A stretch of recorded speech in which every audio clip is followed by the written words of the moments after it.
Hey folks, those of you who follow my content on a regular basis know that I almost always focus either exclusively or primarily on athletic performance and a base level of fitness that promotes ideal general health as well as sports-specific training.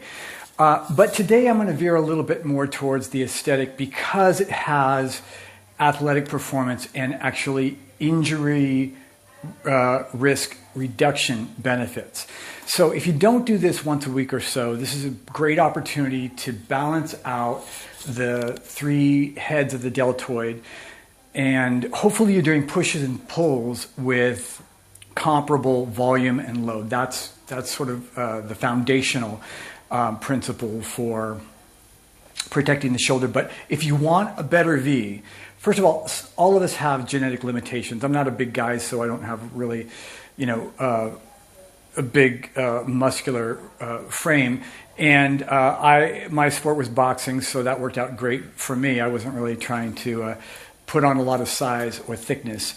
But to get a better V, there are a couple of things that you can do. One is may or may not be obvious, and that is to lean down, because if you trim your obliques, the fat that lays on top of your obliques, and your belly, obviously, you're going to have a more pronounced V.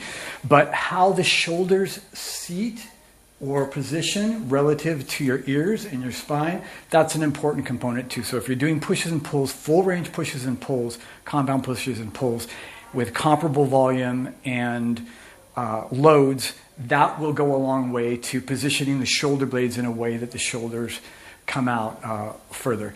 But just speaking specifically to the issue of the deltoid, the shoulder cap, there's a good little trick you can do, and I do it as a progression, and that is after you've done your pushes and pulls, if you do a combination of 1 rep progression between upright rows, okay, keeping the elbows well above the hands. You don't lift the bar, you lift the elbows, let the bar come along for the ride. So out and back is what the National Strength and Conditioning Association recommends. Out and back, obviously they're going up as well.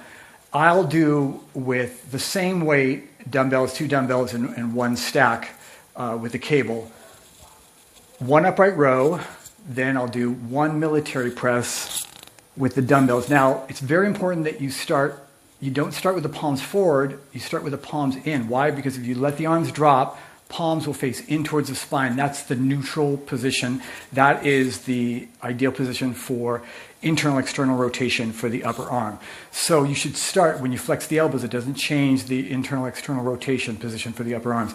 The elbows should sit on the ribs. Don't start up here. You're losing all the strength building benefit down here that also helps to provide a buffer against injury risk when you're actually using those muscles for functional or sports activities. Anyway, so the elbows sit on the ribs. Try to put the weights, the forearms straight up, not forward. Don't lean back. So straight up from a profile view, and arms fully extended, palms forward at the top. So you're doing a 1/4 or 90-degree rotation as you're coming up, reversing that rotation evenly. Okay, so you've done 1 upright row, and you've done 1 military press. Again, I use the same weight for both.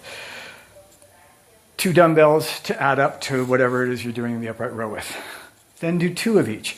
2 upright rows and 2 shoulder presses or military presses. 3. I use weight where I can get up to 4 of each. So really 20 reps in total between the 2.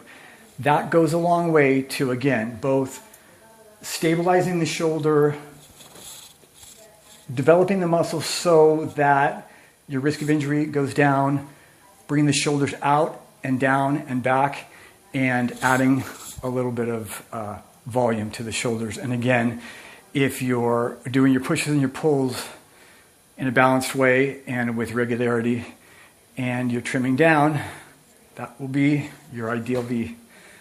Have a good day.